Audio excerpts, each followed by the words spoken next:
Good morning ഒരു price കാരൻ്റെ എൻ്റെ പേര് മഞ്ജു. ദൈവത്തിൻ്റെ നാമത്തിന് മഹത്വം ഉണ്ടാകട്ടെ. നമ്മൾ ദൈവം യേശുക്രിസ്തു തൻ്റെ വാക്കിന് എതിരായിട്ട് തൻ്റെ വചനത്തെ അപ്പുറത്തേക്ക് ദൈവം ഒന്നും ചെയ്യത്തില്ല. അപ്പോൾ ബൈബിൾ മാത്രമാണ് ദൈവത്തിൻ്റെ വചനം എന്ന് ഒരിക്കലും ഞാൻ പറയുന്നില്ല. നമുക്കത് റിട്ടേൺ ഫോമിൽ തന്നിരിക്കുകയാണ് മനുഷ്യവർഗത്തിന് വേണ്ടിയുള്ളത്. അപ്പം അതുമാത്രമല്ലല്ലോ ദൈവം സംസാരിക്കുന്നത്, അല്ലേ? എന്താന്ന് പറഞ്ഞാൽ ദൈവത്തിൻ്റെ വചനത്തിൻ്റെ അപ്പുറത്തേക്ക് ദൈവം മൂവ് ചെയ്യത്തില്ല. എന്ന് വെച്ച് കഴിഞ്ഞാൽ വളരെ ലീഗലായിട്ട് കാര്യങ്ങൾ ചെയ്യുന്ന ആളാണ് നമ്മുടെ ദൈവം.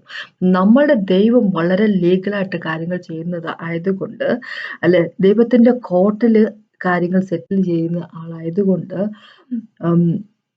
സ്പിരിച്വൽ വേൾഡ് എന്ന് പറയുന്നത്, അതായത് ഏഞ്ചൽസ്, അല്ലെ, ഇപ്പൊ ഫോളൻ ഏഞ്ചൽസ് സൈറ്റനാണ് അങ്ങനെയാണെങ്കിലും, അല്ലാതെ നല്ല ഏഞ്ചൽസ് ഗബ്രിയേലും മിഖായേലും ഒക്കെ അങ്ങനെ അവരൊക്കെ ആണെങ്കിലും, സെറാഫീംസും ചെറൂബ്സും എല്ലാം അവരെല്ലാം വളരെ ലീഗലായിട്ടാണ് കാര്യങ്ങൾ ചെയ്യുന്നത്. എന്ന് വെച്ച് കഴിഞ്ഞാൽ ദൈവത്തെ ഫോളോ ചെയ്യുന്നവരാണല്ലോ, അല്ലെ? അപ്പൊ ദൈവം പറയുന്നതിന്റെ അപ്പുറത്തേക്ക് ഒന്നുമില്ല. അപ്പൊ ദൈവം എല്ലാം ചെയ്യുന്നത് ലീഗൽ ആയിട്ട് അങ്ങനെ ചെയ്യുന്നു. ഉദാഹരണമായിട്ട് നമ്മൾ ഞാൻ പറയുവാണെങ്കിൽ, ദൈവം തന്നെ പറഞ്ഞിരിക്കുന്നതാണ്, പാപത്തിന്റെ കൂലി എന്ന് പറഞ്ഞ മരണമാണ്, അല്ലെ? അപ്പൊ പാപം ആര് ചെയ്യുന്നു? അവര് മരിക്കുക തന്നെ ചെയ്യണം. പക്ഷേ നമ്മളുടെ സ്ഥാനത്ത് ആരെങ്കിലും മരിക്കുവാണെങ്കിൽ മാത്രമേ നമ്മൾക്ക് വിടുതലുള്ളൂ. അതുകൊണ്ടാണ് യേശുക്രിസ്തു നമുക്ക് വേണ്ടി മരിച്ചത്. അപ്പൊ ദൈവത്തിന്റെ വാക്ക് പാലിക്കുകയാണ് യേശുക്രിസ്തു ചെയ്തത്, അല്ലെ? അപ്പൊ അതാണ് ഞാൻ പറയാൻ ഉദ്ദേശിച്ചത്. ദൈവം ലീഗലായിട്ട് എല്ലാം ചെയ്യത്തുള്ളൂ, റൈച്ചസ് ആയിട്ട് എല്ലാം ചെയ്യത്തുള്ളൂ, ജസ്റ്റ് ആയിട്ടുള്ള കാര്യങ്ങളെ ചെയ്യത്തുള്ളൂ. അതുപോലെ തന്നെ ഹെവൻലി റിലംസിലുള്ള എല്ലാം ഏഞ്ചൽസ് എല്ലാം അതുപോലെ തന്നെയാണ്. അപ്പൊ അതുകൊണ്ട് തന്നെ സൈറ്റൻ അവനും ലീഗലായിട്ടേ കാര്യങ്ങൾ ചെയ്യത്തുള്ളൂ. എന്ന് വെച്ച് കഴിഞ്ഞാല് റൈച്ചസ് ആയിട്ടുള്ള നീതിയും ന്യായവും വെച്ചുകൊണ്ട് അവൻ പെരുമാറും എന്നല്ല പറയുന്നത്. അതല്ല ഞാൻ ഉദ്ദേശിക്കുന്നത്. എന്താന്ന് വെച്ച് കഴിഞ്ഞാല് ലീഗലായിട്ട് അതോറിറ്റി ഉള്ള കാര്യം മാത്രമേ അവൻ ചെയ്യത്തുള്ളൂ. എന്ന് വെച്ച് കഴിഞ്ഞാല് നമ്മൾ പാപം ചെയ്യുമ്പോൾ നമ്മുടെ ജീവിതത്തിൽ പിശാച് നമ്മൾ ലീഗലായിട്ട് വാതിൽ തുറന്നു കൊടുക്കുക. അതുകൊണ്ടാണ് അവന് നമ്മുടെ ജീവിതത്തിലേക്ക് വരാൻ സാധിക്കുന്നത്. പാപമാണ് സൈറ്റൻ നമ്മുടെ ജീവിതത്തിലേക്ക് വരാനുള്ള ലീഗൽ ആയിട്ടുള്ള അതോറിറ്റി എന്ന് പറഞ്ഞു കഴിഞ്ഞാൽ, അല്ലെ? അപ്പം നമ്മൾ എപ്പോഴും മനസ്സിലാക്കുക, ദൈവം നമ്മൾക്ക് വേണ്ടി എന്താ ചെയ്തെന്നുള്ള കാര്യം, ക്രോസ് ഓഫ് കാൽവറി എന്താ ചെയ്തെന്നുള്ള കാര്യം മനസ്സിലാക്കുക. നമ്മൾ അതനുസരിച്ച് ജീവിക്കുക, ദൈവത്തിന്റെ വചനം അനുസരിച്ച് ജീവിക്കുക. അപ്പം നമ്മൾ സൈറ്റന്റെ അല്ലെ സകല ലൂപ്പ് ഹോളുകൾ നമ്മൾ അടയ്ക്കുക ചെയ്യുന്നത്, അല്ലെ? അപ്പൊ അതിനെപ്പറ്റിയാണ് എനിക്കിന്ന് സംസാരിക്കുള്ളൂ. അപ്പൊ നമുക്ക് മുമ്പോട്ട് പോകുന്നതിന് നമുക്ക് പ്രാർത്ഥിച്ചാൽ സംസാരിക്കാം. കർത്താവ് സമയത്ത് നന്ദി പിതാവേ. Thank you so much master God. അങ്ങനെ പോലെ ദൈവമില്ല, അങ്ങയുടെ പോലത്തെ ഒരു സ്നേഹമില്ല. Thank you Jesus master. Praise you and worship you. Thank you Lord God almighty master. Thank you so much master. ഞങ്ങളോട് സംസാരിക്കുന്നതിനായിട്ട്, അങ്ങയുടെ വചനത്തിനായിട്ട്, ഹോളി സ്പിരിറ്റ് ഗോഡിനെ കൊണ്ട് മുദ്രയിടുന്നതിനായിട്ട്, ഹോളി സ്പിരിറ്റ് ഗോഡ് ഞങ്ങൾക്ക് തന്നതിനായിട്ട് ഞങ്ങളുടെ ദൈവമായിട്ട് thank you and praise you master. Worship you Jesus master. Thank you Lord God almighty master God. In the name of Jesus Christ master God I pray father God. കർത്താവ് ഇന്ന് ഞങ്ങളോട് സംസാരിക്കണം എന്ന് അപേക്ഷിക്കുന്ന യേശുവിന്റെ നാമത്തിൽ. അപ്പൊ ഇന്ന് നമുക്ക് മത്തായി സുവിശേഷത്തിലേക്ക് പോകാം. 4-ാമത്തെ ചാപ്റ്ററിന്റെ 1 തൊട്ട് 11 വരെയുള്ള വാക്കുകൾ നമുക്കൊന്ന് വായിക്കാം. അവിടെ നേരത്തെ പറഞ്ഞ പോലെ ലീഗലി കാര്യങ്ങൾ ദൈവം ചെയ്യുന്നു എന്ന് പറയുമ്പോൾ അതിനെപ്പറ്റി ഒരു കാര്യം എനിക്ക് ഇവിടെ നിന്ന് എക്സ്പ്ലെയിൻ ചെയ്യാനുണ്ട്. അപ്പോൾ മത്തായിന്റെ 4-ന്റെ 1 തൊട്ട് 11 വരെയുള്ള, അത് നമുക്ക് എല്ലാവർക്കും വളരെയധികം അറിയാവുന്ന ഒരു കാര്യമാണ്. അപ്പോൾ അത് നമുക്ക് യേശുക്രിസ്തു തന്റെ ഉപവാസത്തിന് ശേഷം ഹോളി സ്പിരിറ്റ് ഗോഡിനാൽ നയിക്കപ്പെടുന്നു, മരുഭൂമിയിലേക്ക് നയിക്കപ്പെടുന്നു, അവിടെ വെച്ച് പിശാചിനാൽ പരീക്ഷിക്കപ്പെടുന്നു, ടെംപ്റ്റ് ചെയ്യപ്പെടുന്നു. അതിനെപ്പറ്റിയുള്ളതാണ്. ഇപ്പൊ ഇങ്ങനെ പറഞ്ഞിരിക്കുന്നത്, അനന്തരം പിശാചിനാൽ പരീക്ഷിക്കപ്പെടുവാൻ യേശുവിനെ ആത്മാവ് മരുഭൂമിയിലേക്ക് നടത്തി. അപ്പൊ എന്തിനാണ് യേശുക്രിസ്തുവിനെ പരീക്ഷിക്കപ്പെടുന്നത്, അല്ലെ? ഒന്നാമത്തെ കാര്യം നമ്മൾ മനസ്സിലാക്കുക, ഇവിടെ പരീക്ഷിക്കപ്പെടുന്നതിന് വേണ്ടി എന്ന് പറയുന്ന യേശുക്രിസ്തു നാസറേയനായ യേശുക്രിസ്തു എന്ന് പറയുന്നത് ദൈവത്തിന്റെ ഗ്ലോറി കുറഞ്ഞ ഫോമാണ്. ഞാൻ എന്താ അതുകൊണ്ട് ഉദ്ദേശിച്ചെന്ന് വെച്ച് കഴിഞ്ഞാൽ, അതെങ്ങനെ മലയാളത്തിലേക്ക് അതെങ്ങനെ പറയണം എന്നുള്ള കാര്യം എനിക്കറിയത്തില്ല. ഒരു കാര്യമുണ്ടല്ലോ, നമ്മള് ജോണിന്റെ അകത്ത് പോകുമ്പോൾ, ജോണിന്റെ 17 പോകുമ്പോൾ, യോഹന്നാന്റെ 17 പോകുമ്പോൾ യേശുക്രിസ്തു തന്നെ ഇങ്ങനെ പറഞ്ഞിട്ട്, പിതാവേ, എനിക്ക് ഈ ലോക ആരംഭത്തിന് മുമ്പേ ഉണ്ടായിരുന്ന ഗ്ലോറി അതെനിക്ക് തരണം എന്ന് പറയുന്നുണ്ടല്ലോ. അപ്പൊ നമ്മള് നാസറത്ത്കാരനായ യേശുക്രിസ്തു എന്നുള്ളത് ദൈവത്തിന്റെ ഗ്ലോറി കുറഞ്ഞ ഒരു ഫോമാണ്. ദൈവം മനുഷ്യനാകുന്നതിന് വേണ്ടി തന്റെ ഗ്ലോറി സ്വർഗത്തിൽ ഉപേക്ഷിച്ചിട്ടാണ് ഇങ്ങോട്ട് ഭൂമിയിലേക്ക് വന്നത്. മനുഷ്യനായിട്ടാണ് വന്നത്. എന്നാലും ദൈവം ദൈവമല്ലേ? അതെ. നാസറേക്കാരനായ യേശുക്രിസ്തു 100% ദൈവവുമാണ്.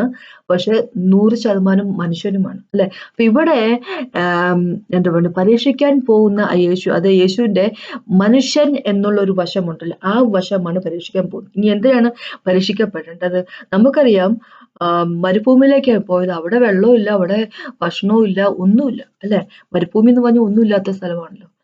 പക്ഷേ എന്താ പറയാ, ഈഡൻ തോട്ടത്തിന്റെ നടുക്ക് വെച്ചിട്ട്, എല്ലാ ലക്ഷറിന്റെ നടുക്ക് വെച്ചിട്ട്, ദൈവത്തിന്റെ പെർഫെക്റ്റ് പ്രസൻസിന്റെ നടുക്ക് വെച്ചിട്ടാണ് ആഡത്തിനെയും ഈവിനെയും സൈറ്റൻ ഈസി ആയിട്ട് കളിപ്പിക്കാൻ പറ്റിയത്. അല്ലേ? പക്ഷേ ഇവിടെ ദൈവം യേശുക്രിസ്തു കാണിച്ചെടുക്കും, മനുഷ്യനായിട്ടുള്ള യേശുക്രിസ്തു. ആദ്യത്തെ ആടവും അവസാനത്തെ ആടും യേശുക്രിസ്തു. അപ്പൊ ഈ അവസാനത്തെ ആടത്തെ ഇവിടെ ഫാസ്റ്റിംഗ് എടുത്തിട്ട് കഷ്ടപ്പെട്ടിട്ട് വന്നിരിക്കുന്ന സമയത്തും കൂടെ പോലും പ്രലോഭിപ്പിക്കാൻ സാധിക്കത്തില്ല, വീഴിക്കാൻ സാധിക്കത്തില്ല എന്നൊന്ന് കാണിക്കണം. അല്ലെ? അപ്പോ അതിനായിട്ടാണ് ഈ ആടം വീണു പോകുന്നില്ല, അതൊന്ന് കാണിക്കണം. അല്ലെ? ഇനിയും പിന്നെ അത് തന്നെയല്ല, നമ്മള് സൃഷ്ടിക്കപ്പെടുന്ന ഈ രണ്ടാമത്തെ ആടത്തിൽ അല്ലെങ്കിൽ അവസാനത്തെ ആടത്തിന്റെ DNA യിലാണ്. അല്ലെ? അപ്പൊ അതും കൂടെ ഒന്ന് കാണിക്കണം. അപ്പൊ എനിവേ, ഇങ്ങനെ എന്താ പറയുക, പിശാചിനെ പരീക്ഷിക്കപ്പെടാൻ വേണ്ടി മരുഭൂമിയിലേക്ക് നടത്തി. അവൻ 40 അനന്തരം എന്ന് പറഞ്ഞിരിക്കുന്നത് എന്താന്ന് വെച്ചാൽ നമുക്കറിയാം, 3-ാമത്തെ ചാപ്റ്ററിലേക്ക് പോകുമ്പോൾ യേശുക്രിസ്തുവിന്റെ ബാപ്റ്റിസം എല്ലാം കഴിഞ്ഞതിന് ശേഷം, അല്ലെ, ഹോളി സ്പിരിറ്റ് ഗോഡ് ഡിസെൻഡ് ചെയ്യുന്നു, യേശുവിൽ വരുന്നു, അല്ലെ, ഡിസെൻഡ് ചെയ്യുന്നു, യേശുവിൽ വസിക്കുന്നു. അപ്പൊ അതിനെല്ലാം ശേഷത്തെ കാര്യം പറയുന്നത്. ഇനി 2-ാമത്തെ വാക്കോട്ടെ, അവൻ 40 പകൽ 40 രാവും ഉപവസിച്ച ശേഷം അവന് വിശന്നു. അപ്പൊ ആ ഒരു സമയത്ത് ഒരു കാര്യം ഓർത്ത് നോക്കി, നമ്മള് ഫാസ്റ്റിംഗ് ഒക്കെ എടുക്കുമ്പോൾ നമ്മൾ ടയേർഡാണ്. 40 ദിവസമൊക്കെ ഫാസ്റ്റിംഗ് എടുക്കാന്ന് പറഞ്ഞ് ദൈവത്തിന്റെ കൃപയുണ്ടെങ്കിൽ മാത്രം നടക്കുന്ന കാര്യം. എടുക്കുന്ന ഒരുപാട് ആൾക്കാരുണ്ട്, അല്ലെ? 40 ദിവസം 40 പകലും രാത്രി എല്ലാം ഫാസ്റ്റിംഗ് എടുക്കുന്ന ആൾക്കാരുണ്ട്. അപ്പൊ അവര് വളരെയധികം എന്താ പറയണ, പ്രലോഭനത്തിൽ അകപ്പെട്ടു പോകാൻ പറ്റുന്ന വൾണറബിൾ ആയിട്ടുള്ള ഒരു അവസ്ഥയത്, അല്ലെ? എന്ന് വെച്ച് കഴിഞ്ഞാല് ഫാസ്റ്റിംഗ് തന്നെയല്ല, നമ്മളുടെ ഇപ്പൊ ശരീരത്തിന് എന്തെങ്കിലും അസുഖം ഉണ്ടപ്പോ, നമുക്ക് ശാരീരികമായിട്ട് ബുദ്ധിമുട്ടുള്ള, നമുക്ക് ഫൈനാൻഷ്യലി ബുദ്ധിമുട്ടുള്ളപ്പോ, അല്ലെങ്കിൽ കുടുംബത്തിന്റെ പ്രശ്നങ്ങളുള്ളപ്പം, അല്ലെങ്കിൽ അങ്ങനെ എന്തെങ്കിലും വർക്ക് പ്ലേസിൽ പ്രശ്നമുള്ളപ്പോ, അങ്ങനെ അതെല്ലാം വരുമ്പോ ഒരു എന്താ പറയുക, പ്രലോഭിപ്പിക്കപ്പെടാൻ വേണ്ടി അങ്ങനെ ഒരു എങ്ങനെയാ അത് പറയുന്നത്, ഒരു ഇത്തിരി ശാരീരികമായിട്ട് വീക്കായിട്ട് അല്ലെങ്കിൽ മെന്റലി വീക്കായിട്ട് നിൽക്കുന്ന ഒരു സമയമാണ്, അല്ലെ? അപ്പൊ യേശുക്രിസ്തുവിനെ സംബന്ധിച്ചിടത്തോളം മെന്റലി ഒന്നും വീക്കല്ല, ശാരീരികമായിട്ട് വീക്കായിട്ട് നിൽക്കുന്നത്. അപ്പൊ ഫാസ്റ്റിംഗ് ഒക്കെ കഴിക്കുമ്പോൾ നമ്മുടെ സ്പിരിറ്റ് ഒക്കെ ഭയങ്കരമായിട്ട് ആക്റ്റീവായിട്ട്, ഭയങ്കരമായിട്ട് എന്താ പറയുക, ദൈവവുമായിട്ട് കമ്മ്യൂണിക്കേറ്റഡ് ഒക്കെ ആയി കഴിയുമ്പോഴേക്കും എന്താ പറയുക, നമ്മളിങ്ങനെ സ്പിരിച്വലി വളരെ എനർജറ്റിക് ആയിട്ട് എക്സൈറ്റഡ് ആണെങ്കിലും, പക്ഷെ ശരീരത്തിന് ക്ഷീണവും കാര്യങ്ങളൊക്കെ ഉണ്ടല്ലോ, അല്ലെ? അപ്പൊ ഒരു ആ ഒരു സമയം എന്ന് പറയുമ്പോൾ നമ്മൾ ഇച്ചിരി എന്താ പറയാ, വീക്കായിട്ട്, ഫിസിക്കലി വീക്കായിട്ട് അല്ലെങ്കിൽ മെന്റലി വീക്കായിട്ട് നിൽക്കുന്ന സമയങ്ങളാണ്. അപ്പൊ അങ്ങനെയുള്ള സമയത്ത്, ഏതെങ്കിലും സമയത്ത് ഫിസിക്കലി വീക്ക് അല്ലെങ്കിൽ മെന്റലി വീക്കായിട്ട് നിൽക്കുന്ന സമയം ഉണ്ടെങ്കിൽ, ആ സമയം പിശാച് അത് വളരെ മനോഹരമായിട്ട് ഉപയോഗിക്കും, അല്ലെ? അതുകൊണ്ടാണ് 40 പകലും 40 രാവും ഉപവസിച്ച ശേഷം അവൻ യേശുക്രിസ്തു വിശന്നിരുന്ന സമയത്ത് പിശാച് വന്നു എന്ന് പറയുന്നത്. അപ്പൊ യേശുവിനെ ടെംപ്റ്റ് ചെയ്യാൻ വേണ്ടി, പരീക്ഷിക്കാൻ വേണ്ടി ഹോളി സ്പിരിറ്റ് ഗോഡ് തന്നെ വിൽഡർനെസ്സിലേക്ക് കൊണ്ടുപോകും. അപ്പൊ ഒരു വിൽഡർനെസ് അല്ലെങ്കിൽ ഒരു മരുഭൂമിയുടെ ഒരു അവസ്ഥയിൽ കൂടെ കടന്നു പോകുന്ന സമയത്ത് ഈ പിശാച് അവിടെ ഉണ്ടാകും എന്നുള്ളൊരു കാര്യം അപ്പൊ എപ്പോഴും നമ്മൾ മനസ്സിലാക്കും. അപ്പൊ നമ്മൾ ആ സമയത്ത് നമ്മളുടെ പ്രശ്നങ്ങൾ നടക്കുകയാണെങ്കിൽ, നമ്മൾ ഫിസിക്കലി ടയേർഡ് ആയിട്ടിരിക്കുന്ന സമയത്താണെങ്കിൽ, അല്ല ഫാസ്റ്റിംഗ് ഒക്കെ എടുത്ത് അതൊക്കെ കഴിഞ്ഞ് നിൽക്കുന്ന സമയത്താണ്. ഇനി വേറൊരു കാര്യം കൂടെ പറയട്ടെ, നമ്മളൊരു വിക്ടോറിയസ് ആയിട്ട് നിൽക്കുന്ന ഒരു സമയത്താണെങ്കിൽ, അല്ലെ? നമ്മൾക്കൊരു വിജയം ജീവിതത്തില് വന്നതിന് ശേഷമാണെങ്കിൽ ദൈവമായിട്ടൊരു ഇപ്പൊ ഫാസ്റ്റിങ്ങിന്റെ കാര്യം പറയുവാണെങ്കിൽ ദൈവമായിട്ട് അത്രയും കണക്റ്റഡ് ആയിട്ട് അല്ലെ? ഫാസ്റ്റിംഗ് ഒക്കെ എടുക്കും. ഇപ്പോഴത്തെ കാര്യം പറയുവാണെങ്കിൽ നമ്മൾ സോഷ്യൽ മീഡിയയിൽ നിന്നെല്ലാം അതൊക്കെ കട്ട് ഓഫ് ചെയ്തിട്ട് പിന്നെ നമ്മള് പിന്നെന്താ പറയണെ TV ഒന്നും കാണാതെ അങ്ങനെയൊക്കെ ഇരിക്കുന്ന സമയത്ത് നമ്മുടെ സ്പിരിറ്റ് വളരെ ആക്റ്റീവായിട്ട് നമ്മൾ വളരെ ജോയ്ഫുൾ ആയിട്ട് നമ്മൾ സന്തോഷിച്ച് വിജയശ്രീ ലാളിതരായിട്ടല്ല സ്പിരിച്വലി ഇങ്ങനെ ഹൈപ്പിൽ നിൽക്കുന്ന സമയത്ത് ആം, എന്താ പറയാ ആ, അത് പിശാച് എന്ത് ചെയ്യുന്നു വെച്ചാല് അത് നമ്മളപ്പോ കുറച്ചൊക്കെ ആം, ഒന്ന് എന്താ പറയാ മൈൻഡ്ഫുൾ ഒന്നും ആകാതിരിക്കുന്ന സമയമാണെങ്കിൽ എന്ത് പറ്റുമെന്ന് വെച്ച് കഴിഞ്ഞാല് വീണ് പോകും. എന്ന് വെച്ചാൽ പിശാച് നമ്മളെ താഴെ ഇടാൻ വേണ്ടി ശ്രമിക്കും. അപ്പൊ ഒന്ന് ഉദാഹരണമായിട്ട് പറയുവാണെങ്കിൽ എലൈജ മൗണ്ട് കാർമൽ വെത്ത് അത്രയും പേരെ ഏം, എന്താ പറയാ ബാലിന്റെ പ്രോഫറ്റുമാരെ കൊന്നതിന് ശേഷം അത്രയ്ക്കൊരു വിജയശ്രീയിൽ ആളിതിനായിട്ട് നിൽക്കുന്ന സമയത്താണ് ജെസബലിന്റെ സ്റ്റേറ്റ്മെന്റ് വരുന്നത്. അല്ലെ?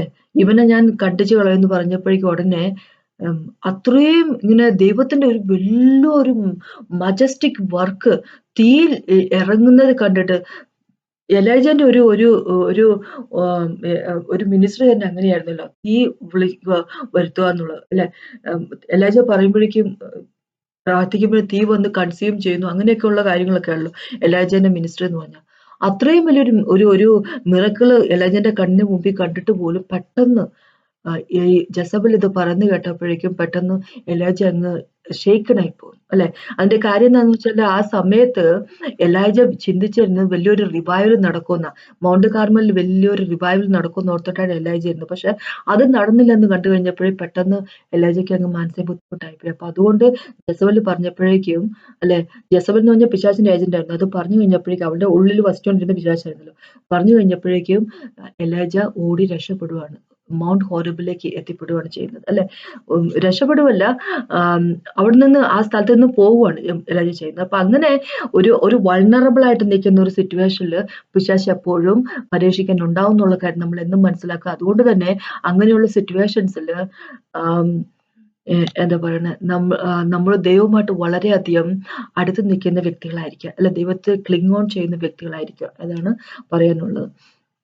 ഇനി ഇനി മൂന്നാമത്തെ വാക്ക്. അപ്പോൾ പരീക്ഷകൻ അടുത്തു വന്നു, നീ ദൈവപുത്രൻ എങ്കിൽ ഈ കല്ല് അപ്പമാക്കി തീർക്കുവാൻ കൽപ്പിക്ക എന്ന് പറഞ്ഞു. അപ്പൊ ഇവിടെ ഒരു കാര്യം മനസ്സിലാക്ക്.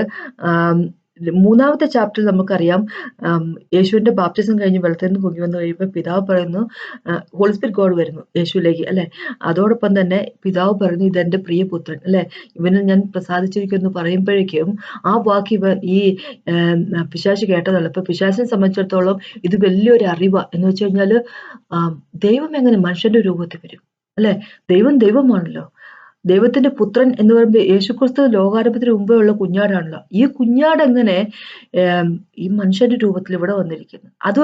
ഒരു വലിയൊരു അറിവ്. അപ്പൊ അത് കൺഫേം ചെയ്യുന്നതിന് വേണ്ടി ഇവൻ ചോദിക്കും, നീ ദൈവപുത്രൻ എങ്കിൽ. അപ്പൊ അത് ഡേറ്റ കിട്ടണം അതിനു വേണ്ടി. ഇനി അടുത്ത കാര്യം നോക്ക്, കല്ല് അപ്പമാക്കി തീർക്കും കൽപ്പിക്കാൻ തോന്നി. അപ്പൊ അപ്പോഴത്തെ ഒരു അവസ്ഥയിൽ യേശുക്രിസ്തുവിന് വേണ്ടത് ഫുഡ്. അപ്പൊ ആ ഒരു അവസ്ഥയില് ചെയ്യുന്നത് കറക്റ്റ് ആണെന്ന് തോന്നിക്കത്തക്ക രീതിയിലുള്ള കാര്യങ്ങളാ ഇവൻ പറയിപ്പിക്കുന്നത്. എന്ന് വെച്ച് കഴിഞ്ഞാല് ഭക്ഷണം 40 ദിവസത്തെ ഫാസ്റ്റിംഗ് കഴിഞ്ഞു. ഫാസ്റ്റിംഗ് എല്ലാം കഴിഞ്ഞു. അതെല്ലാം കഴിഞ്ഞ് കഴിഞ്ഞിട്ട് പിന്നെ ഇപ്പൊ ഭക്ഷണം ഉണ്ടാക്കിയാല് കല്ലിൽ നിന്ന് ഭക്ഷണം ഉണ്ടാക്കി കഴിച്ചു കഴിഞ്ഞാൽ പ്രശ്നമൊന്നുമില്ലല്ലോ. അതപ്പോ അത് തെറ്റായിട്ടുള്ള ഒരു കാര്യമൊന്നും അല്ലല്ലോ അല്ലെ? അങ്ങനെയാണ് നമ്മള് മനുഷ്യരാണ് ചിന്തിക്കുന്നത് അല്ലെ?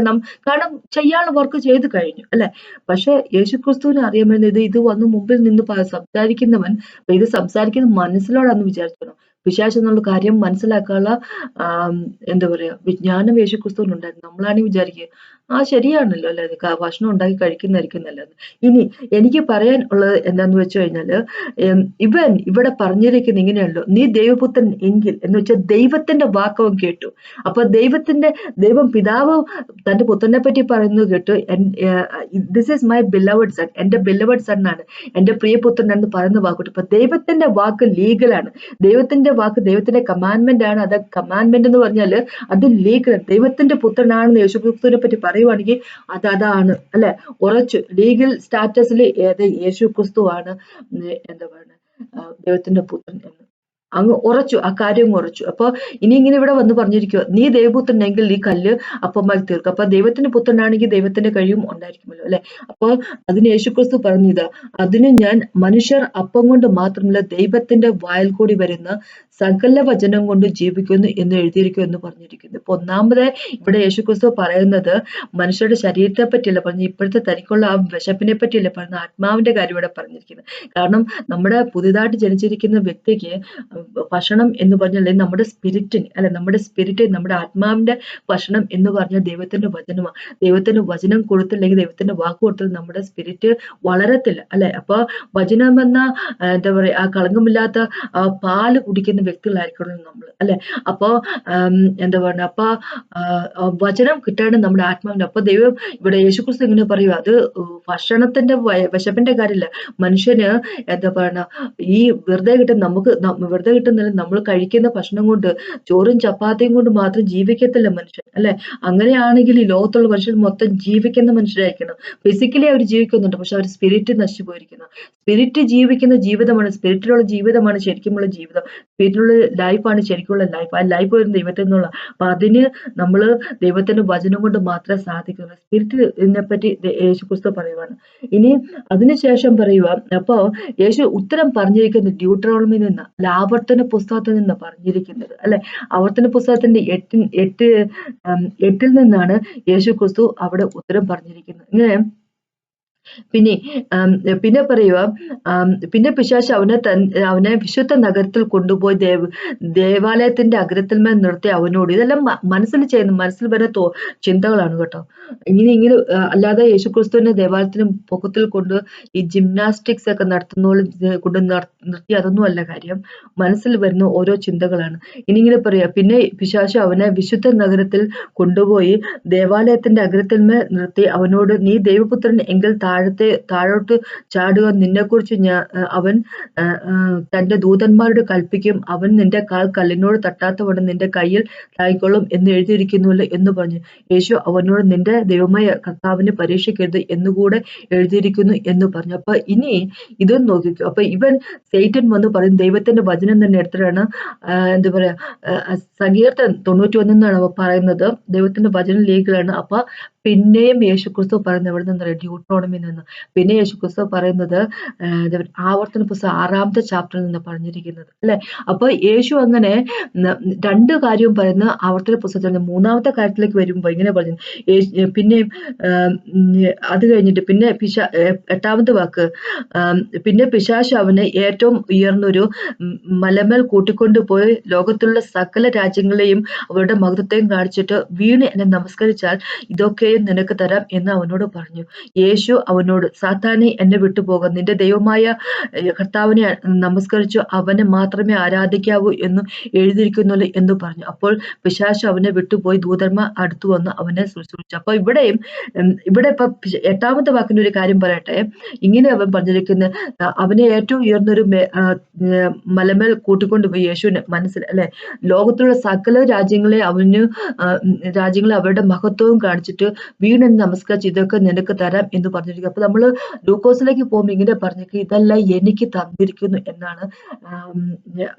എന്താ പറയുന്നത്, ഇതെല്ലാം എന്നെ ഏൽപ്പിച്ചിരിക്കുന്നു, എനിക്ക് പരമേൽപ്പിച്ചിരിക്കുന്നു എന്ന് പറഞ്ഞിരിക്കുന്നു ഇവൻ സൈറ്റ്. എന്ന് വെച്ചാൽ ഇപ്പം ഇതിന്റെ അവകാശം എനിക്കാണ്, ഇത് നിനക്ക് ഈ ലോകത്തിന്റെ സകലതിന്റെ അവകാശം മൊത്തം നിനക്ക് ഞാൻ തരാം എന്ന് പറഞ്ഞിരിക്കുന്നു. എന്ന് വെച്ച് കഴിഞ്ഞാല് അവിടെ യേശു അതിനെ ഇല്ല, നിനക്കൊരു അവകാശം ഇല്ലെന്ന് പറയുന്നില്ല. കാര്യം എന്താന്ന് വെച്ച് കഴിഞ്ഞാല്, നമ്മൾ ചെയ്ത പാപം വഴി, മനുഷ്യവർഗം ചെയ്ത പാപം വഴി, ആദവും ഈവും അവർ ചെയ്ത പാപം വഴി ഈ ലോകത്തിന്റെ സകലത്തിലുള്ള എന്താ പറയുന്നത് അവകാശം അല്ലെ, മൾട്ടിപ്ലൈ റൂൾ എന്താ പറയുന്നത്, നമ്മൾക്ക് റൂളർഷിപ്പ് ദൈവം തന്നിരുന്നു അല്ലെ, സബ്ഡ്യൂന്ന് ദൈവം നമ്മളോട് പറഞ്ഞിരുന്ന, ഭരിക്കുക എന്ന് പറഞ്ഞിരുന്ന അവകാശത്തെ എടുത്ത് പിശാചിന് കൊടുത്തിരിക്കുക അല്ല, പിശാചിന് കൊടുത്തിരിക്കുകയോ ചെയ്തിരിക്കുന്നത്. പക്ഷെ ഇനി ഒരു സമയം വരുന്നു, ഈ ലോകം ദൈവത്തിന്റെ കംപ്ലീറ്റ് ആയിട്ട് ആയി വരുന്ന സമയം വരുന്നു. അപ്പൊ അതുവരെ ദൈവത്തിന്റെ രാജ്യത്തേക്ക് ചേർക്കാനുള്ള ആത്മാക്കളെല്ലാം ചേർത്തതിന് ശേഷം അല്ലെ, ദൈവം അവസാനം ഈ ലോകത്തെ ദൈവത്തിൻ്റെതാക്കി കംപ്ലീറ്റ് ആയിട്ട് മാറ്റുന്ന സമയം വരുന്നുണ്ട് ഇനി.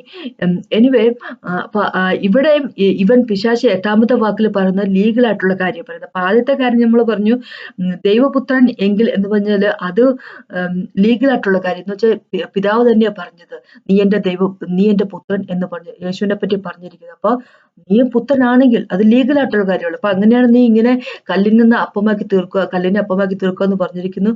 പിന്നെ 6ാമത്തെ വാക്കിലേക്ക് വരുമ്പോഴേക്കും ഇങ്ങനെ പറഞ്ഞ സങ്കീർത്തനത്തെ ഒന്ന് കോട്ട് ചെയ്തിട്ട് പറയുക, നീ എന്താ പറയുക, ഈ താഴേക്ക് ചാടുക, കാരണം ദൈവം ഏഞ്ചൽസ് നിനക്ക് കാവലായിട്ട് നിൽക്കില്ല, അവര് നിന്നെ കയ്യിൽ താങ്ങിക്കോളും എന്ന് പറഞ്ഞിരിക്കുന്നു. അത് ലീഗലായിട്ടുള്ള കാരണം, ദൈവം പറഞ്ഞിരിക്കുന്ന കാര്യം, ദൈവത്തിന്റെ വചനമാണല്ലോ. അതിനും എതിരായിട്ട് യേശുക്രിസ്തു ഉപയോഗിച്ചിരിക്കുന്നത് ആവർത്തന പുസ്തകത്തിൽ നിന്ന്, ഡ്യൂട്രോണമിൽ നിന്നാണ്. പിന്നെ 10ാമത്തെ വാക്കിലും ദൈവം യേശുക്രിസ്തു പറഞ്ഞിരിക്കുന്ന ആവർത്തന പുസ്തകത്തിൽ നിന്നാണ്, അല്ലെ?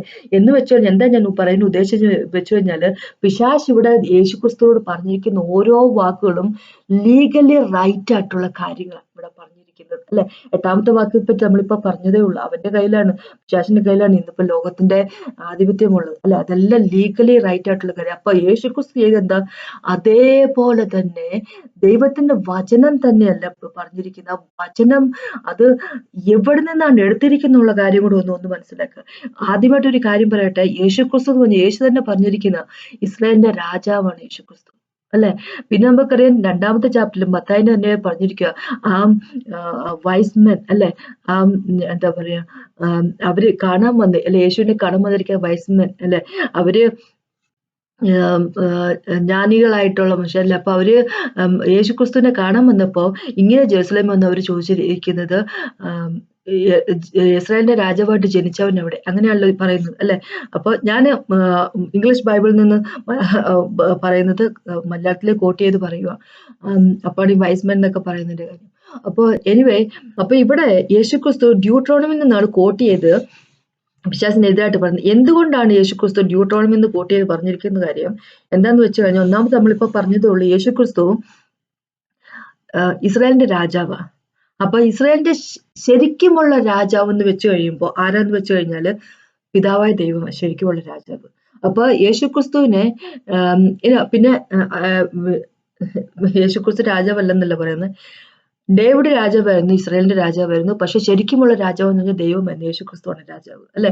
അപ്പൊ യേശുക്രിസ്തു ഇവിടെ ഈ ഭൂമിയിലെ ഇസ്രായേലിന്റെ രാജാവായിട്ട് നിൽക്കുമ്പോൾ ശരിക്കും ഉള്ള സ്പിരിച്വൽ ആയിട്ടുള്ള രാജാവ് എന്ന് പറഞ്ഞാൽ പിതാവാണ്, അല്ലെ? അപ്പൊ ആ പിതാവിന്റെ വചനം മാത്രമാണ്, പിതാവ് ഇസ്രായേലിന് എന്നുള്ള രാജ്യത്തിന് കൊടുത്തിരിക്കുന്ന റൂളാണ് അവിടെ ആ രാജാവും പാലിക്കേണ്ടത്, ആ രാജ്യവും പാലിക്കേണ്ടത്. അപ്പൊ ഇസ്രായേലിന്റെ രാജാവ് എന്ന സ്ഥിതിയിൽ നിന്നുകൊണ്ട് പിതാവ് കൊടുത്തിരിക്കുന്ന ആ ലീഗലി കൊടുത്തിരിക്കുന്ന റൂൾ ഇതുണ്ടല്ലോ, ലോ ഉണ്ടല്ലോ, റൂളർഷിപ്പ് അല്ല, ലോ, അതായത് ന്യായപ്രമാണം, ആ ന്യായപ്രമാണത്തിൽ നിന്ന് തന്നെ യേശുക്രിസ്തു കോട്ട് ചെയ്ത് പറയുകയാണ്. അപ്പൊ ആവർത്തന പുസ്തകം എന്ന് പറയുമ്പോൾ ഡ്യൂട്രോണമി എന്ന് പറഞ്ഞ ന്യായപ്രമാണമാണല്ലോ, അല്ലെ? അപ്പൊ ആ ന്യായപ്രമാണത്തിൽ നിന്ന് തന്നെ കോട്ട് ചെയ്ത് പറയുക. 3 വാക്ക് മനസ്സിലാക്കി ന്യായപ്രമാണത്തിൽ നിന്ന് പറഞ്ഞിരിക്കുന്നത്, അതായത് കാണിക്കുന്നത് ഞാൻ ദൂതനായിരിക്കുന്ന വ്യക്തിയും, അല്ലെ? ഇവിടെ ഈ ലോകത്തിലെ ഇസ്രായേലിന്റെ രാജാവായിട്ട് ഞാൻ സ്പിരിച്വലി ഇപ്പൊ ഇവിടെ നിൽക്കുന്ന സമയത്ത്, മെസ്സയായിട്ട് നിൽക്കുന്ന സമയത്ത്, ഞാൻ എന്റെ പിതാവായിട്ടുള്ള രാജാവ്, അതായത് ദൈവം, അല്ലെ? ദൈവം ഇസ്രായേൽ മക്കൾക്ക് ഫോളോ ചെയ്യാൻ കൊടുത്തിരിക്കുന്ന ന്യായപ്രമാണത്തിൽ നിന്ന് തന്നെയാണ് ഞാൻ സംസാരിക്കുന്നത്. കാരണം ന്യായപ്രമാണം ലോയാണ്, അല്ലെ? ന്യായപ്രമാണമാണ്, അല്ലെ? ന്യായപ്രമാണം ദൈവത്തിന്റെ കമാൻഡ്മെന്റ് ആണ്. അപ്പോ യേശുക്രിസ്തു ഇവിടെ പ്രൂവ് ചെയ്ത് എന്താന്ന് വെച്ചാല് ലോയാണ്, ലീഗലി, അല്ലെ? ലീഗലിയാണ് ഈ യേശു ഈ പിശാചുമായിട്ട് എന്താ പറയുന്ന എതിർത്ത് നിന്നത്, ഈ പിശാചിനെ തളച്ചത് അവിടെ, അല്ലെ? അപ്പൊ അങ്ങനെയാകുമ്പോ അതുകൊണ്ടാണ് പിശാച് പോയത്, കാരണം ലീഗലിയാണ് മൂവ് ചെയ്ത്. ഈ പിശാചിനും എല്ലാ ഏഞ്ചൽസിനും, നല്ല ഏഞ്ചൽസ് ആണ് ചീത്ത ഏഞ്ചൽസ് ആണ്, അവർക്ക് ലീഗലി മാത്രം മൂവ് ചെയ്യാൻ പറ്റുള്ളൂ, കാരണം ദൈവം ലീഗലി മൂവ് ചെയ്തുള്ളൂ, അല്ലെ? അപ്പോ ഞാൻ പറയാൻ വന്ന കാര്യം എന്താന്ന് വെച്ച് കഴിഞ്ഞാല്, പിശാച് നമ്മളുടെ ജീവിതത്തിൽ എന്തെങ്കിലും പ്രശ്നം കൊണ്ട് വന്നിട്ടുണ്ടായെങ്കിൽ അവനോട് ഒരു ലീഗൽ ലൂപ്പ് ഹോൾ കിട്ടിയിട്ടുണ്ട്, അതുകൊണ്ടാണ് അവൻ വരുന്നത്. എന്ന് വെച്ച് കഴിഞ്ഞാല് നമ്മുടെ ജീവിതത്തിലേക്ക് അവൻ ഏതെങ്കിലും രീതിയിൽ പ്രശ്നം ഉണ്ടാക്കുന്നുണ്ടെങ്കിൽ, നമ്മുടെ ജീവിതത്തിൽ ഒരുപാട് പ്രശ്നങ്ങൾ അവൻ ഉണ്ടാക്കുന്നുണ്ടല്ലോ, അല്ലെ? പലരുടെയും ജീവിതത്തിൽ ഉണ്ടാക്കുന്നുള്ളൂ. അപ്പൊ അങ്ങനെ ദൈവമക്കളുടെ ജീവിതത്തില് പിശാചിന്റെ സ്ഥാനം എങ്ങനെ കിട്ടുമെന്ന് വെച്ച് കഴിഞ്ഞാൽ, എവിടെയെങ്കിലും നമ്മളായിട്ട് തന്നെ ഒരു ലീഗൽ ലൂപ്പ് ഹോള് അവൻ ഉണ്ടാക്കി കൊടുക്കുന്നുണ്ട്. ഒരു ലീഗലി ഒരു സ്ഥാനം അവർ കൊടുക്കുന്നുണ്ട്. ഒരു ലീഗലി ഒരു നമ്മുടെ ജീവിതത്തിൽ മോശപ്പെട്ട രീതിയിൽ വർക്ക് ചെയ്യാൻ ഒരു അവസരം നമ്മളായിട്ട് തന്നെ ലീഗൽ അതോറിറ്റി തന്നെ നമ്മളായിട്ട് തന്നെ ഉണ്ടാക്കി കൊടുക്കുന്നുണ്ട്. ലീഗലായിട്ട് അതോറിറ്റി നമ്മളായിട്ട് തന്നെ അവന് ഉണ്ടാക്കി കൊടുക്കുന്നുണ്ട്. അതുകൊണ്ട് തന്നെയാണ് കാര്യം. അത് തന്നെയാണ് കാര്യം. അപ്പൊ നമ്മൾ ആദ്യമായിട്ട് മനസ്സിലാക്കേണ്ടത് എന്താന്ന് വെച്ച് കഴിഞ്ഞാൽ നമ്മൾ ആരാണെന്നും യേശുക്രിസ്തു ക്രോസ് ഓഫ് കാൽവറി നമ്മൾക്ക് വേണ്ടി എന്താണ് ചെയ്തതെന്നുള്ള കാര്യം മനസ്സിലാക്കുക. അല്ലെ? അപ്പോ നേരത്തെ ഞാൻ പറഞ്ഞ പോലെ യേശുക്രിസ്തു എല്ലാം ചെയ്യുന്നത് ദൈവം എല്ലാം ചെയ്യുന്നത് ലീഗലായിട്ടാണ് ചെയ്യുന്നത് പറയുമ്പോൾ ഇനി നമ്മൾ കൊളോസ്യർക്കെതിരായിട്ട് 2-ാമത്തെ ചാപ്റ്ററിലേക്ക് വരുമ്പോൾ 13 തൊട്ട് 15 വരെയുള്ള വാക്കുകൾ ഇങ്ങനെയാണ് പറഞ്ഞിരിക്കുന്നത്. അതിക്രമങ്ങളിലും നിങ്ങളുടെ ജഡത്തിന്റെ അഗ്രചർമ്മത്തിലും മരിച്ചവരായിരുന്ന നിങ്ങളെയും കൊളോസ്യന്റെ 2:13 തൊട്ട് 15 വരെയുള്ളത്. അതിക്രമങ്ങളിലും നിങ്ങളുടെ ജഡത്തിന്റെ അഗ്രചർമ്മത്തിലും മരിച്ചവരായിരുന്ന നിങ്ങളെയും അവനോടുകൂടെ ജീവിപ്പിച്ചു. അതിക്രമങ്ങൾ ഒക്കെ നമ്മോട് ക്ഷമിച്ച ചട്ടങ്ങളാൽ നമുക്ക് വിരോധവും പ്രതികൂലമായിരുന്ന കയ്യെഴുത്തും മായ്ച്ചു ക്രൂശിൽ തറച്ചു നടുവിൽ നിന്ന് നീക്കിക്കളഞ്ഞു. വാഴ്ചകളെയും അധികാരങ്ങളെയും ആയുധവർഗം വെപ്പിച്ചു ക്രൂശിൽ അവരുടെ മേൽ ജയോത്സവം കൊണ്ടാടി അവരെ പരസ്യമായ കാഴ്ചയാക്കി. അപ്പൊ ഇങ്ങനെ പറഞ്ഞിരിക്കുക 14-ാമത്തെ വാക്ക്, അതിക്രമങ്ങളൊക്കെയും നമ്മളോട് ക്ഷമിച്ച ചട്ടങ്ങളാൽ നമുക്ക് വിരോധവും പ്രതികൂലവുമായിരുന്ന കയ്യെഴുത്തും മാറ്റി ക്രൂശിൽ തറച്ചു നടുവിൽ നിന്ന് നീക്കിക്കളഞ്ഞു. എന്ന് വെച്ചാൽ നമ്മൾക്കെതിരായിട്ട് നിന്ന സകല ലീഗൽ ഡോക്യുമെന്റ്സിനെയും നമ്മുടെ പാവം കൊണ്ട് നമ്മൾക്കെതിരായിട്ട് വന്നിരുന്ന അല്ലെ സകലതിനെയും എന്തൊക്കെയുണ്ട് ഇത് കോർട്ടില് ഒരു കാര്യം പറയട്ടെ, യേശുക്രിസ്തു ക്രോസ് ഓഫ് കാൽവറി മരിച്ചപ്പോ നമ്മൾക്ക് വേണ്ടി മരിച്ചപ്പോ യേശു വെറുതെ മരിക്കുകയല്ല ചെയ്തത്. നമ്മളുടെ കേസ് എന്താ പറയുക, പിതാവിന്റെ കോർട്ടിൽ വാദിച്ച് ജയിക്കുക യേശുക്രിസ്തു ചെയ്തത്. അതും മനസ്സിലാക്കുക അല്ലെ. എന്ന് വെച്ച് കഴിഞ്ഞാല് യേശുക്രിസ്തു ഇങ്ങനെ ഒരു കാര്യം നടപ്പിലാക്കുക ക്രോസ് ഓഫ് കാൽവറി ചെയ്ത് ആരെങ്കിലും യേശുക്രിസ്തുവിനെ രക്ഷകനായിട്ട് സ്വീകരിക്കുന്നോ വിശ്വസിക്കുന്നോ ആ വ്യക്തികളുടെ സകല കേസുകളും സകല കുറ്റങ്ങളും അവന് എതിരായിട്ടുള്ള സകലതും പിതാവിന്റെ മുമ്പിൽ സകലതും എതിരായിട്ട് നിന്ന കാര്യങ്ങൾ, ആ വ്യക്തിക്ക് എതിരായിട്ട് നിന്ന പാപം മൂലം എതിരായിട്ട് നിന്നിരിക്കുന്ന കാര്യങ്ങൾ അല്ലെ. നമ്മളെല്ലാ പാപം ചെയ്യുമ്പോൾ പിതാവിന് എതിരായിട്ടാണല്ലോ ചെയ്യുന്നത്. ദൈവത്തിന് യേശുക്രിസ്തുവിന് എതിരായിട്ടാണ് നമ്മൾ പാപങ്ങളൊക്കെ ചെയ്ത് ഹോളി സ്പിരിറ്റ് ഗോഡിന് എതിരായിട്ടാണല്ലോ ചെയ്യുന്നത് അല്ലെ. വേറൊരു വ്യക്തിക്ക് എതിരായിട്ടാണെങ്കിൽ പോലും നമ്മുടെ ജീവിതത്തിൽ പോലും ചെയ്യുന്ന പാപങ്ങളെല്ലാം ശരിക്കും പറഞ്ഞാൽ നമ്മൾക്ക് തന്നെ എതിരായിട്ടില്ല എന്ന് പിതാവിനും ദൈവത്തിന് ട്രിനിറ്റിക്ക് എതിരായിട്ട് നമ്മൾ ഈ പാപം ചെയ്യുന്ന അല്ലെ. അപ്പൊ അത് ആദ്യമായിട്ട് മനസ്സിലാക്കുക. അപ്പൊ സകല പാപങ്ങൾക്ക് ആരെങ്കിലും യേശുക്രിസ്തു രക്ഷകനായിട്ട് സ്വീകരിക്കുകയാണെങ്കിൽ അവരുടെ ആ സകല പാപങ്ങളും മായ്ച്ചു കളഞ്ഞു എന്നുള്ള ഒരു വെർഡിക്റ്റ് അല്ലെ, ഒരു ലീഗലായിട്ടുള്ള ഒരു സാങ്ഷൻ അവിടെ കോർട്ടില് ദൈവത്തിന്റെ കോടതിയിൽ അത് നടക്കുകയോ ചെയ്തിരിക്കുന്നത് അല്ലെ. അപ്പൊ അതാണ് ക്രോസ് ഓഫ് കാൽവറി വന്നിരിക്കുന്നത്. അപ്പൊ നമ്മൾ ഇന്ന് യേശുക്രിസ്തുവിന്റെ രക്ഷകനായിട്ട് സ്വീകരിച്ചിരിക്കുന്ന വ്യക്തികളുടെ പഴയ കാര്യങ്ങളെല്ലാം ലീഗലി ഉള്ള എല്ലാ സകല നോട്ടുകളെല്ലാം യേശുക്രിസ്തു ക്രോസ് ഓഫ് കാൽവറി ആണിയിട്ട് അടിച്ചിട്ട് ഇനി നമ്മൾക്ക് അത് നമ്മളുടെ പേരിലില്ല കുറ്റങ്ങൾ. നമുക്കൊരു പുതിയ ജീവിതത്തിലേക്ക് വന്നിരിക്കുകയാണ് അല്ലെ.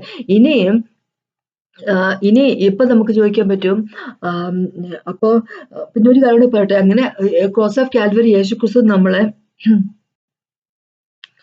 എന്താ പറയണേ, നമ്മളെ വിശുദ്ധരായും നിഷ്കളങ്കർ. 1-ാമത്തെ ചാപ്റ്റർ കൊളോസ്യന്റെ 1:21 തൊട്ട് 23 വായിക്കുമ്പോൾ നമുക്കറിയാൻ പറ്റും. ഇങ്ങനെ പറഞ്ഞിരിക്കുന്നത്, നമ്മളെ അവന്റെ മുമ്പിൽ വിശുദ്ധരും നിഷ്കളങ്കരും കുറ്റമില്ലാത്തവരുമായി നിർത്താടുന്ന അവനിപ്പോൾ തന്റെ ജലശരീരത്തെ തന്നെ മരണത്തിൽ നിരപ്പിച്ചു. അപ്പൊ നമ്മളെ തന്റെ മരണം കൊണ്ട് നിരപ്പിച്ചിരിക്കുവാണ്. തന്റെ വിശുദ്ധരും നിഷ്കളങ്കരും കുറ്റമില്ലാത്തവരുമായി നിർത്താൻ വേണ്ടി, വിശുദ്ധരായിട്ടും കുറ്റമില്ലാത്തവരുമായി നിർത്തേണ്ടതിന് വേണ്ടി, നിഷ്കളങ്കരായിട്ട് നിർത്താൻ വേണ്ടി ആവശ്യമായിട്ടുള്ള സകല കാര്യവും ചെയ്തിരിക്കുകയാണ് അല്ലെ. യേശുക്രിസ്തു നമ്മളെ വിശുദ്ധരാക്കിയിരിക്കുകയാണ്, നമ്മളെ ഹോളി ആക്കിയിരിക്കുകയാണ് അല്ലെ. അപ്പൊ അങ്ങനെ ആക്കിയിരിക്കുന്ന നമ്മള് ദൈവം ഒരു കാര്യം കൂടെ പറഞ്ഞിട്ടുണ്ട്. ഈ വിശുദ്ധരും ഹോളിയായിട്ട് നിൽക്കുന്നത് എങ്ങനെയുള്ളപ്പോഴാണ് 23-ാമത്തെ വാക്ക് ഇങ്ങനെ പറയാം. കൊളോസ്യന്റെ 1:23 പറഞ്ഞിരിക്കുന്ന, ആകാശത്തിൽ കീഴെ സകല സൃഷ്ടികളുടെയും ഇടയിൽ ഘോഷിച്ച് പൗലോസ് എന്ന ഞാൻ ശുശ്രൂഷകനായി തീർന്നും നിങ്ങൾ കേട്ടുമിരിക്കുന്ന സുവിശേഷത്തിന്റെ പ്രത്യാശയിൽ നിന്നും നിങ്ങൾ ഇളകാതെ അടിസ്ഥാനപ്പെട്ടവരും സ്ഥിരതയുള്ളവരുമായി വിശ്വാസത്തിൽ നിലനിൽക്കുന്നുകൊണ്ടാൽ അങ്ങനെ അവന്റെ മുന്നിൽ നിൽക്കും അല്ലെ. എന്ന് വെച്ച് കഴിഞ്ഞാല് നമ്മൾ വിശുദ്ധരും ഹോളിയുമായിട്ട് നിഷ്കളങ്കരുമായി കുറ്റമില്ലാത്തവരുമായിട്ട് പിതാവിന്റെ മുമ്പിൽ നിൽക്കണമെങ്കിൽ ദൈവം നമ്മൾ വിളിച്ചിരിക്കുന്ന സുവിശേഷത്തിന്റെ അതിന്റെ ആ പ്രത്യാശയിൽ നിന്നും ഇളകാതെ ആ അതിൽ അടിസ്ഥാനപ്പെട്ടുകൊണ്ട് നിൽക്കുന്ന വ്യക്തികളായിരിക്കണം. എന്ന് വെച്ച് കഴിഞ്ഞാൽ ദൈവത്തിന്റെ വഴി കൂടെ നടക്കുന്ന വ്യക്തികളായിരിക്കണം. അപ്പൊ ദൈവത്തിന്റെ വഴി കൂടെ നടക്കുന്ന വ്യക്തികളാകുമ്പോ പാപങ്ങൾ ചിലപ്പോഴൊക്കെ വന്നു പോകും. നമ്മൾ പാവങ്ങളൊക്കെ ചെയ്യത്തില്ല എന്ന് പറയാൻ പറ്റില്ല. ഇപ്പോഴാണ് നമ്മൾ പാവമൊക്കെ ചെയ്യുന്നുണ്ട്. പക്ഷെ അപ്പോഴൊക്കെ നമ്മൾ ദൈവത്തോട് ക്ഷമ ചോദിച്ചുകൊണ്ട് ദൈവത്തിന്റെ അടുത്തേക്ക് ചെല്ലും. അപ്പൊ മാനസാന്തരപ്പെട്ടുകൊണ്ട് എപ്പോഴും ദൈവത്തിന്റെ അടുത്തേക്ക് ക്ഷമ ചോദിച്ചുകൊണ്ട് ദൈവത്തിന്റെ അടുത്തേക്ക് ചെല്ലും. അപ്പൊ അങ്ങനെയാകുമ്പോൾ പിന്നെയും നമ്മൾ അല്ലെ പാപം ചെയ്യുമ്പോൾ ട്രാക്കിൽ നിന്ന് മാറും. പാപം നമ്മൾ ക്ഷമ ചോദിക്കുമ്പോൾ തിരിച്ച് പിന്നെ ട്രാക്കിലേക്ക് വരും അല്ലെ. അപ്പൊ അങ്ങനെയാകുമ്പം എന്താന്ന് വെച്ച് കഴിഞ്ഞാൽ ദൈവം ഇവിടെ പറയുന്നൊരു കാര്യം എന്താ വെച്ചാൽ നമ്മൾ ആ ഗോസ്പലില് ദൈവം യേശുക്രിസ്തുവിലായി നിൽക്കുന്ന വ്യക്തിയിലേക്ക് അവിടെ നിന്ന് വ്യതിചലിക്കാൻ പറ്റത്തില്ല. അപ്പൊ നമ്മള് പാപം ചെയ്തു പോയെങ്കിലും ശ്രമിച്ചു വെച്ച് ദൈവത്തിന്റെ വഴിയിൽ കൂടെ നടക്കുന്ന വ്യക്തികളാകുമ്പോ ഈ പിശാചിൽ നിന്ന ആൾക്ക് യാതൊരു വിധത്തിലുള്ള പിന്നെ ഒരു ലീഗൽ അതോറിറ്റി നമ്മുടെ മുകളിലില്ല അല്ലെ.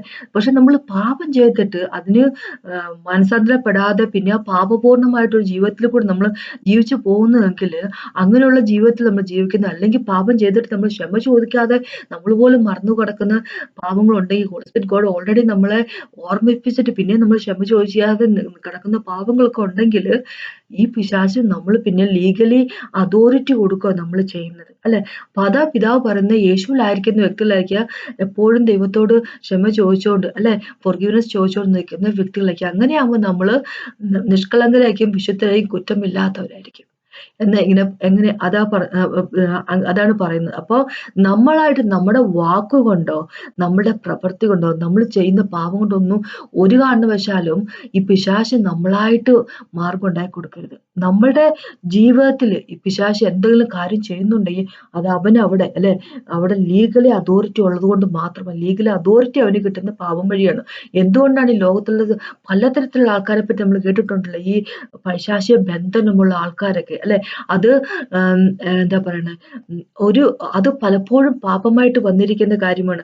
പിന്നെ ചിലപ്പോൾ പാപം ചെയ്യുന്നതുകൊണ്ടായിരിക്കണമെന്നില്ല. ദൈവത്തെ ഡൗട്ട് ചെയ്യുമ്പോൾ വിശ്വാസമില്ലാഴിക വഴി അല്ലെ ഈ വെച്ചിസേവ ഐഡിയൽ വർഷിപ്പ് അതൊക്കെ ദൈവം ഓൾറെഡി പറഞ്ഞിട്ടുണ്ട് വിഗ്രഹാരാധന പാടില്ലെന്ന്. അപ്പൊ അത് വിഗ്രഹാരാധന ചെയ്യുമ്പോൾ എന്ന് വെച്ചാൽ ദൈവത്തിനെതിരായിട്ട് നിൽക്കുക. നമ്മൾ ഈ വിശ്വാസമില്ല നമ്മൾ പയക്കുമെന്ന് പറയുന്നത് തന്നെ ദൈവത്തോട് വിശ്വാസമില്ല, ദൈവത്തിന് എതിരായിട്ടുള്ളത്. ദൈവം പറഞ്ഞു പേടിക്കണ്ട. ഇപ്പൊ നമ്മൾ വിശ്വാസികളുടെ കാര്യം എടുക്കുവാണെങ്കിൽ, ക്രിസ്ത്യാനികളുടെ കാര്യം എടുക്കുവാണെങ്കിൽ, യേശു വിശ്വസിക്കുന്ന വ്യക്തികളുടെ കാര്യം എടുക്കുവാണെങ്കിൽ ദൈവം നമ്മളോട് ഭയപ്പെടേണ്ട, ഞാൻ കൂടെ ഉണ്ടെന്ന് പറയുമ്പോൾ പിന്നെ നമ്മൾ ഭയക്കാൻ പോകുമ്പോൾ ദൈവത്തിനെതിരായിട്ട് അതൊരു പാപമാണ് അല്ലെ. വിശ്വാസത്തിന്റെ പുറത്തായിട്ട് നമ്മൾ എന്ത് ചെയ്യുന്നതും പാപമാണ്. അപ്പൊ ജെയിംസിന്റെ 4 അങ്ങനെയല്ലേ, യാക്കോബിന്റെ 4 അങ്ങനെയല്ലേ പറയുന്നത്. അപ്പൊ അതൊരു പാപമായിട്ട് തരും. അപ്പൊ അങ്ങനെയാകുമ്പോ ഇപ്പൊ വിഗ്രഹാരാധന ചെയ്യരുതെന്ന് പറഞ്ഞിട്ട് വിഗ്രഹാരാധന ചെയ്യുന്ന വ്യക്തികളുടെ ജീവിതത്തിൽ എന്താ പറയുക പൈശാചിക ബന്ധനങ്ങൾ ഉണ്ടാകുന്നത്. കാരണം ദൈവം ഓൾറെഡി പറഞ്ഞിരിക്കുന്ന ദൈവമല്ലാതെ യേശുക്രിസ്തു അല്ല വേറെ ഒരു ദൈവം ഉണ്ടാകാൻ പറ്റത്തില്ലെന്ന് നമ്മളോട് വിശ്വാസത്തോട് തന്നെയല്ലേ പറയുന്നത്, മാനവരാശിയോട് പറയുന്ന കാര്യമാണ് അല്ലെ. അപ്പൊ അങ്ങനെയാകുമ്പോ മാനവരാശിയോട് പറയുന്ന കാര്യം എന്ന് പറഞ്ഞാൽ എന്താന്ന് വെച്ച് കഴിഞ്ഞാല് ന്യായപ്രമാണം ഇസ്രായേൽ മക്കൾക്ക് കൊടുത്തിട്ടുണ്ട്. പക്ഷെ ന്യായപ്രമാണം നമ്മളുടെ ഉള്ളിൽ എഴുതിയിട്ടുണ്ടായിരുന്നു എന്ന് ദൈവം പറഞ്ഞിരിക്കുന്നത് അല്ലെ. റോമക്കാരുടെ ലേഖനം 2-ാമത്തെ ചാപ്റ്ററിലേക്ക് ഇങ്ങനെ പറഞ്ഞിരിക്കുന്നത്, ജെന്റൈൽസ് എന്ന ജാതികളാണ് നമ്മൾക്കും കൂടെ നേരെ ചൊവ്വേ കാര്യങ്ങൾ ചെയ്യാൻ സാധിച്ചോണ്ടിരുന്നത് എങ്ങനെയാ വെച്ചാൽ നമ്മുടെ ഉള്ളിന്റെ ഉള്ളില് ദൈവം ഓൾറെഡി ദൈവത്തിന്റെ പ്രമാണം എഴുതിയിട്ടുണ്ടായിരുന്നു അല്ലെ. അപ്പൊ ദൈവത്തിന് എന്താ ഇഷ്ടമില്ലാത്ത കാര്യങ്ങൾ ചെയ്യുന്നത് പാവമാണ് അല്ലെ. അപ്പൊ അങ്ങനെ നമ്മള് ലീഗലി അതോറിറ്റി കൊടുക്കുകയാണ് സേറ്റൻ ചെയ്യുന്നത്. അപ്പൊ അവൻ എപ്പോഴും ലീഗലായിട്ടുള്ള കാര്യങ്ങൾ ചെയ്യുന്നത് അല്ലെ. അപ്പൊ അങ്ങനെയാകുമ്പോൾ നമ്മൾ എപ്പോഴും ഒരു കാര്യം മനസ്സിലാക്കും, നമ്മൾക്ക് വേണ്ടി യേശുക്രിസ്തു എന്താണ് ക്രോസ് ഓഫ് കാൽവരി ചെയ്തിരിക്കുന്നത് എന്നുള്ളതിനെ പറ്റി കൃത്യമായിട്ട് അറിവുണ്ടായിരിക്കുമോ, നമ്മുടെ പൊസിഷൻ ഇന്ന് എവിടെയാണ് എന്താണെന്നുള്ള കാര്യം നമുക്ക് കൃത്യമായിട്ട് അറിവുണ്ടായിരിക്കുക അല്ലെ. ദൈവത്തിന്റെ മക്കളാണെന്നും യേശുക്രിസ്തു ക്രോസ് ഓഫ് കാൽവരി നമ്മൾ വീണ്ടെടുത്തതാണെന്നും എന്നുള്ള കാര്യം കൃത്യമായിട്ട് നമ്മൾ അറിയുക.